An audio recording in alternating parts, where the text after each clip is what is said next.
Olá pessoal, tudo bem? Para quem não me conhece, meu nome é Daniela Zequetti, eu sou biomédica há algum tempo e desde que eu me formei as pessoas têm muita dúvida em relação a exames de laboratório de análises clínicas. Pacientes, ou seja, aqueles que não têm conhecimento de laboratório clínico e até hoje os meus alunos têm dúvidas de como se preparar para poder fazer um exame de análises clínicas. Então, a ideia aqui é fazer vídeos curtos para explicar para vocês não só o preparo antes do exame, mas também o que acontece com o seu resultado de exame. Vale lembrar que o biomédico precisa saber interpretar exame de sangue, aliás, os exames no geral, mas eles não podem fazer diagnóstico, não podem dar diagnóstico para o paciente. Então a ideia aqui não é interpretar exame de sangue.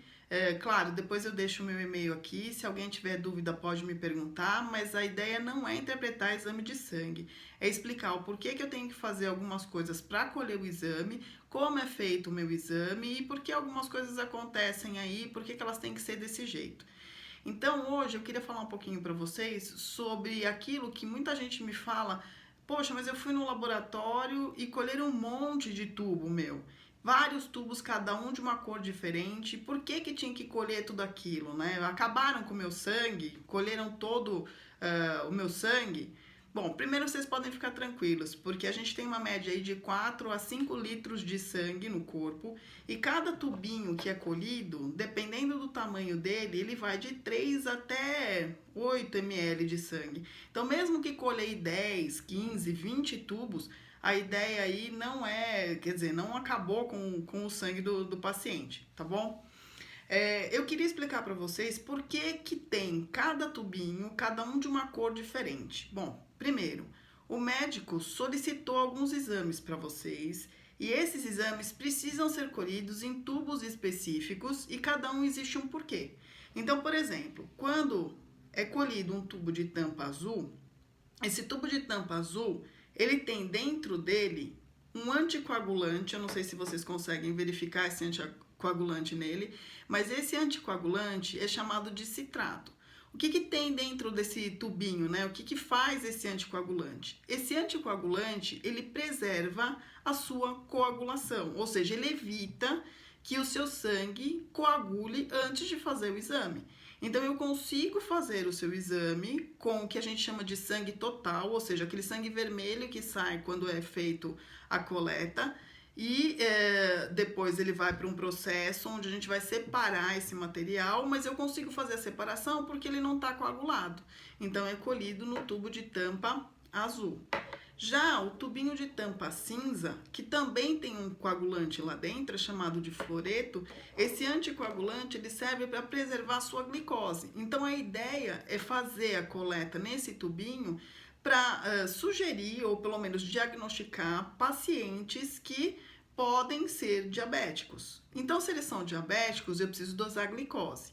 Se não tivesse esse anticoagulante dentro desse tubinho, quebraria a glicose e quando eu vou fazer o exame, não tem mais glicose dentro do tubo.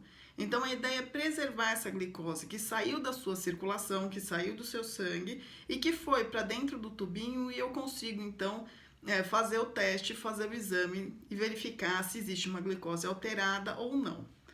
O tubinho de tampa roxa é para fazer vários exames, entre eles o que a gente chama de hemograma completo, que diferente do que todo mundo acha, não dá para diagnosticar HIV positivo, não dá para diagnosticar o uso de drogas, não dá para diagnosticar se a pessoa está gestante ou não, mas a gente consegue verificar toda a morfologia celular, ou seja, a carinha da sua célula, se a sua célula está normal e a quantidade dessas células sanguíneas, quais são elas? Hemácias, leucócitos e plaquetas. Então eu consigo verificar se elas estão normais ou não colhendo sangue num tubinho de tampa roxa. Já o tubinho de tampa amarela, ele é chamado de tubo seco. E esse daqui, ó, ele tem um gel lá no final, que é muito importante para evitar o que a gente chama de hemólise. O que é hemólise? Esse sangue, quando é colhido e colocado dentro do tubo de tampa amarela, se a gente chacoalhar muito, ele vai quebrar as hemácias e eu aí não vou conseguir verificar mais nada que está lá dentro. Na verdade, ele vai interferir em todos os exames que eu faço nesse tubo. Quais são os exames que eu faço nesse tubo? Colesterol, triglicérides, ureia, creatinina, TGO, TGP, são exames, cada um a gente vai vir falar aí durante a semana, mas eu consigo verificar como está o seu rim, como está o seu fígado, como está o seu pâncreas, como está o seu coração, através desses exames que são colhidos aqui no tubinho de tampa amarela. E quando ele tem esse gel aqui na ponta, eu consigo preservar a sua célula para que ela não quebre e eu consiga verificar tanto colesterol, triglicérides, sem ter alteração nenhuma em um exame de qualidade. Já o tubinho de tampa vermelha é muito parecido com o tubinho de tampa amarela. Ele também é chamado tubo seco, mas ele, diferente de tampa amarela, nesse caso do meu, ele não tem esse gel. Então, quando eu colho os exames nesse tubo e se eu chacoalhar demais, se eu demorar demais para fazer esse exame, se ele ficar numa temperatura muito alta, a gente cria hemólise nele e pode sair um resultado errado. Então, quando você vai no laboratório e existem vários tubos para serem colhidos, não é porque o pessoal lá da coleta acha legal colher um monte de sangue ou tirar um monte de sangue seu. É porque ele precisa colher os tubos numa quantidade que dê para fazer todos os seus exames e, dependendo do exame, ele tem que entrar em cada tubinho, seja ele para saber uma diabetes, para saber se você coagula direitinho, como estão as suas células sanguíneas, se você aí tem gordura no fígado, tem gordura na circulação, está prestes aí a infartar, ou mesmo quando você tem um problema renal e entre outros exames. Então, pessoal, espero ter ajudado vocês. Para quem tiver dúvidas, eu vou colocar o meu e-mail, vocês me perguntem e a gente vai respondendo aí no decorrer da semana, tá bom? Beijo, até mais.